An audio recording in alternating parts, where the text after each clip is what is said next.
Fall of Midtown.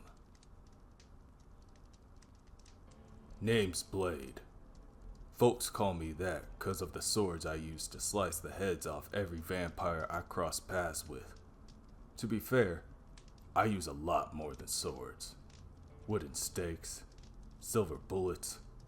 Hell, I'll use a squirt gun full of holy water if that's what it takes to put a fanger down for good. I ain't picky. I've been hunting vamps my whole life, sending the undead to their graves to make the night a safer place for the living. It ain't an easy job, but I'm one of the few with the skills or the guts to do it. When I heard that Dracula had some sort of master plan brewing, you can bet I jumped on the first red eye to Transylvania. Turns out, Drac wasn't home. He decided to make New York City his new stomping grounds. And he had a trick up his sleeve that even I didn't see coming. Somehow, that freak cast a spell that stopped the sun from rising, trapping Manhattan in a state of non-stop darkness. That made NYC the perfect place for his hunger horde to run wild 24/7. Even worse, it took away my biggest advantage. See, I'm a half vampire, half human.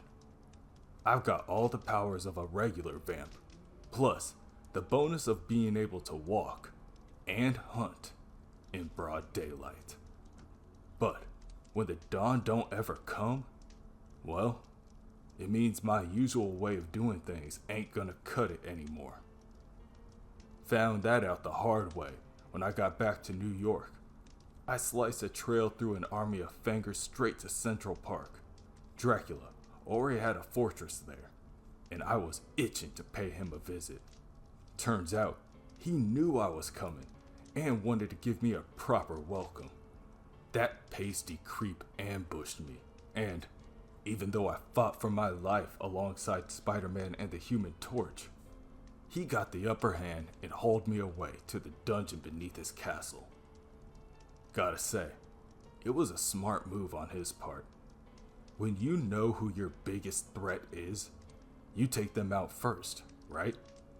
That's why I'm going after Drac. And the fact that he felt the same way about me is kind of an honor.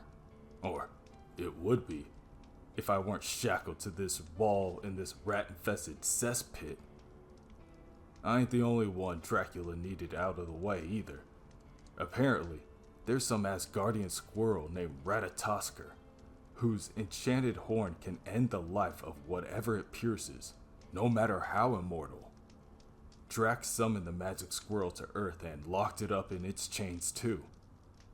With his most dangerous foes off the board, Dracula's minions have free reign of the city.